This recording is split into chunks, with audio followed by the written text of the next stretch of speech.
ចិត្តខ្ញុំរត់ស្នេហ៍នៅអង្គរធំសែនទុករំដំញោមញីអរា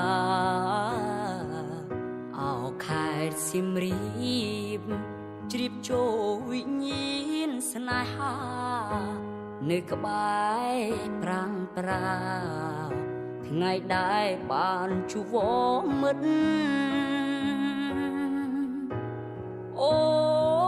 នលូបកានៅមុខប្រាសាទរូបបងទេសម្នាក់បានប្រាស្រ័យតាក់ទងចងក្តីស្នេហ៍ស្និទ្ធ